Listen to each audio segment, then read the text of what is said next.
This is TWiT.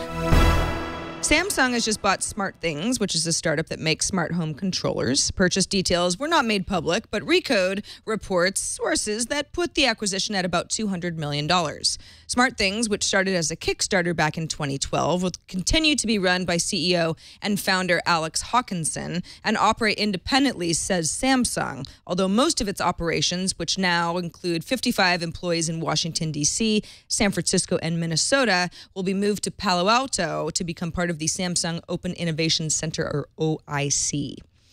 In the first instance of using mainland China for iCloud account and information storage, Apple has begun using Chinese data centers to store iCloud data for local Apple customers.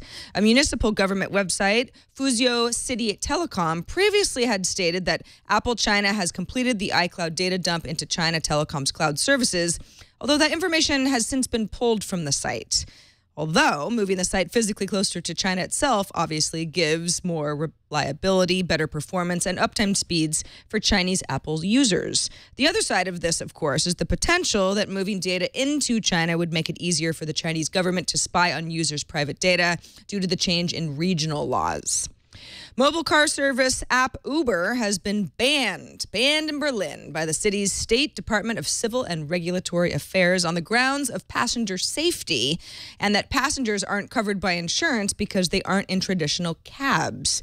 Uber says it will challenge the ban, although the Berlin authority has already threatened the company with a 25,000 euro fine, not dollars, for ignoring the order. Uber has been running in Berlin since February of 2013. Now, Uber and competitor car service Lyft are at war with each other. We talked about that earlier in the week. But they do share a common issue, which is fuzzy regulation depending on where you are.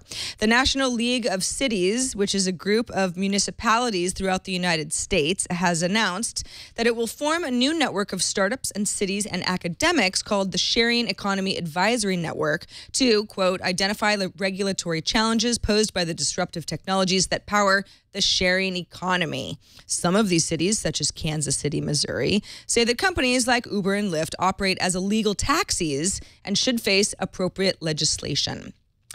Motorola Mobility's Moto 360 smartwatch got some stage time back at Google's I/O Developer Conference in June, and now it has an official launch date, September 4th, and an event in Chicago, Illinois. The invitation sent out today features images of a G and X smartphone. Those are probably new versions of the Moto G and Moto X, and an audio accessory, possibly a Bluetooth headset. Motorola is still officially a Google-owned company, but is slated to be acquired by Lenovo. And September is now really shaping up to be a tough month to stand out. Motorola's event is the day after Samsung's multi-city Unpacked event, which is expected to unveil the Galaxy Note 4. And then the following week, on September 9th, Apple is expected to unveil its new iPhone. If you use YouTube's app on your TV, well, congratulations, because you got yourself a brand new UI. Pretty soon anyway. The app will reflect Google's new material or flattened design and includes features like a guide that pops up on the left side, latest videos from your subscriptions, and curated channels, kind of like what you would see on the web. The new app is currently available on the Xbox One, and Google says it will plan to roll it out to other devices within the next few weeks.